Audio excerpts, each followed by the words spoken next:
Hello everyone. Today's video will take you on a journey full of surprises. From the peaceful scene when Nhat and his wife harvested fish together, to the terrifying moment when a giant crocodile suddenly appeared in the middle of a shallow pond. Danger was imminent. It seemed like everything was over. Then a mysterious figure holding a gun appeared, turning the whole situation around. The next few minutes will be a series of breathtaking events that you definitely won't be able to take your eyes off. One summer morning, the bright sunlight filled the yard. The sound of cicadas chirping echoed from the phoenix trees outside, mixed with the sweet scent of straw left over from the harvest. In the small house, the three of them, Hang, his mother, and Nhat, were gathered together, working to spread the floor mat. Hang carefully lifted each corner of the mat, adjusting it to the right line, occasionally wiping the sweat from her forehead with her hand. His mother sat opposite. Her hands were used to the task, quickly holding the edge, straightening each line. The rustling sound of the mat, the gentle sound of the fan, all created a steady rhythm. While her hands were still working, Hang spoke slowly but firmly. "I will try to save enough money to take Nhat to Hanoi, to cure her to speak. At all costs, I must cure my wife." Hearing this, his mother's hands paused slightly. Her eyes lit up with emotion, then she nodded slightly. "Don't worry, Mom. Your daughter has married the right person." Nhat sat beside her, his face flushed from the summer sun, his eyes lit up with emotion. She couldn't speak, only nodded slightly, but her gaze was filled with gratitude and hope. The sunlight from the window shone down, spreading over the three figures sitting close together. The new floor mats were cool under their hands, but in their hearts, they felt strangely warm. Hang knew that this was not just a job of renovating the house, but also a step on the long road to giving her wife a voice. His mother continued to work, but her heart felt lighter than ever. She prayed that Hang's promise would soon come true. Outside, the cicadas were still chirping, but in the house, there was only one sound, the sound of love, determination, and faith. Hang suddenly looked up, her voice filled with excitement. "Tai, after you finish this, let's go fishing in the pond together. I'll call the excavator in and clear the way for all the water to drain out." The words sounded like a firm command. Mom and Nhat were a bit stunned, then their eyes flashed with excitement. The thought of a fishing session in the middle of a summer afternoon made the hot atmosphere in the house become bustling. No one expected that this seemingly happy decision would open up an afternoon full of unpredictable events. Very quickly, the family of three went out to the front yard, holding machetes, hoes, shovels, and started clearing the fence so that the excavator could easily pass through later. Sweat beaded on their foreheads, but everyone worked enthusiastically. While cleaning, Hang glanced at his mute wife who was bending over to pick up each branch. His eyes suddenly drooped. "I wish I could be mute instead of you." That thought flashed through my mind but was deeply engraved in my heart. From afar, the dull sound of an engine rang out, becoming clearer and clearer. The giant excavator appeared, its massive body covered in a layer of dust. Each crawler crushed into the dry ground, making a steady, rustling sound. The crane arm slowly lifted, the bucket lowered as if it was examining every inch of land in front of it. The engine roared steadily, not urgently, but each movement exuded irresistible power. Under the bright summer sun, the old yellow paint gleamed like steel scales, and the excavator was like a giant beast approaching, slowly but powerfully, ready to break through any obstacles to clear the way for the pond water to flow out. Despite its massive size, with just a few pushes of the bucket, the excavator quickly approached the pond's edge. The steel hit the ground, making a dull sound, and pieces of the bank were torn apart, carrying layers of grass and tree roots. With just a few more movements, the murky water began to flow rapidly, carrying moss and young mud. At the bottom, the thick layer of mud seemed like it could swallow anything, but the excavator's tracks calmly crushed everything underfoot. Nhat stood next to it, eyes wide open, as if she had never seen such a huge and powerful excavator. The summer sun shone down on her face, sweat glistening, but her gaze still did not leave the roaring machine. Hang stood close by, observing, while not forgetting to direct the driver dig a little deeper. 1 meter to the left. That's right.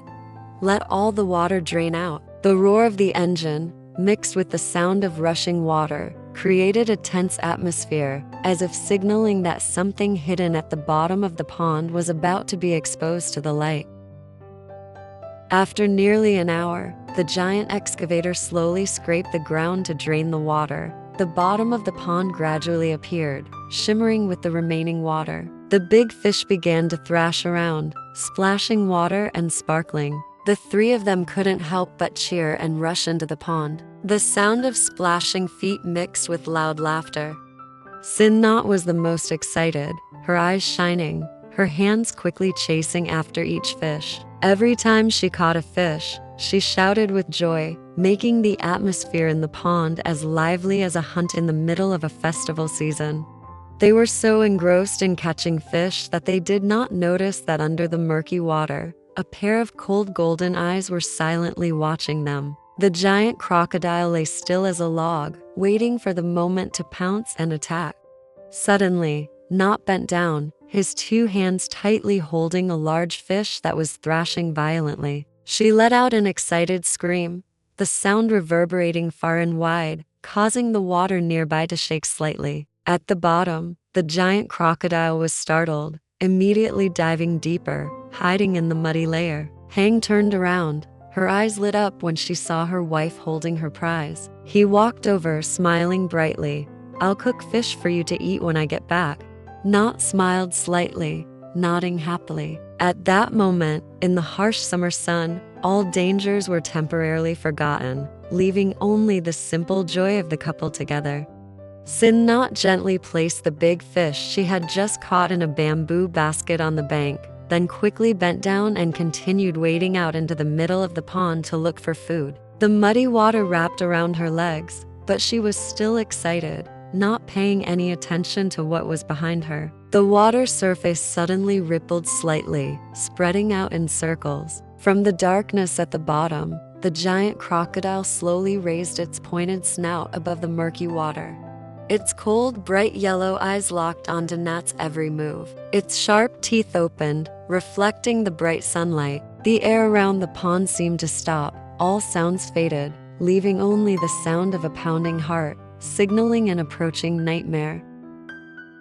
Just as the crocodile tensed up and prepared to pounce, Hang turned around. His heart clenched when he saw the deadly yellow eyes and sharp white teeth just a few meters away from his wife. He shouted loudly, his voice echoing throughout the pond, "Wife, crocodile, run!" Without thinking, Hang rushed straight to his wife, tearing through the mud step by step to get closer to her. Water splashed everywhere, the sound of his heartbeat mixed with the roar of the predator. Danger was near, but he could only think of protecting Nhat. Hang grabbed a nearby stick and smashed it hard on the crocodile's head. A loud pop sound rang out, and white foam splashed on the water. The giant beast roared, its eyes bloodshot with anger, its sharp teeth bared, and it slithered forward, ready to pounce and swallow both of them.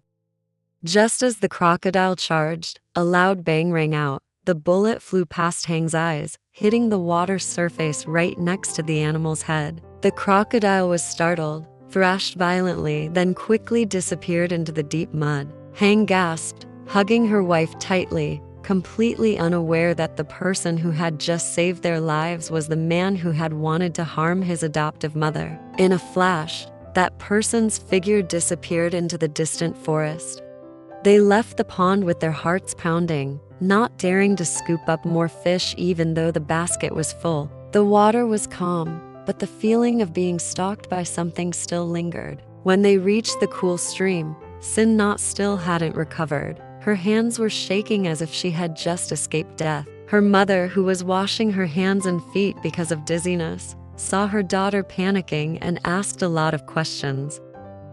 Nhat breathed heavily, recounting every detail about the giant crocodile and the moment it almost attacked. After listening, her hair stood on end, her eyes looking towards the pond in confusion. Hang took a deep breath, trying to suppress her tension, then conveniently took a big fish and gave it to the excavator driver as a thank you. He smiled, took it, and went back to digging the field, completely unaware that they had just escaped the jaws of death. When she got home, Nhat was still haunted. Images of the sharp snout and bright yellow eyes kept lingering in her mind, but time did not allow her to rest. The fresh fish had to be brought to the market to sell in time for the morning. She and her mother carried the heavy baskets of fish to the market, their steps still trembling slightly. While arranging the fish on the stall, her mother smiled and invited the customers, while leaning slightly to reassure them. "Don't be afraid, my child. At most we will call a worker to catch it. The crocodile won't dare to come in anymore." Her words were gentle, but her eyes were still filled with anxiety. Nhat tried to smile, suppress her fear, to focus on the sounds of bargaining, the bustling sounds of buyers and sellers. But somewhere in her heart, she knew that monster was still out there, lurking. Because the fish were naturally released into the pond, they were in high demand. In just 30 minutes, the entire basket of fish was sold out. Nhat and her son quickly returned home. Instead of going to a motel, they immediately went straight to the edge of the pond, their hearts pounding. The water was still, with only a few light ripples, but the mud on the shore still clearly showed the unusually large, wriggling marks. Nhat's mother shivered and pulled her son back. Without hesitation, Babarohang picked up the phone and called the crocodile catching team, urgently asking them to come as soon as possible, so that the monster would no longer have a chance to threaten her family.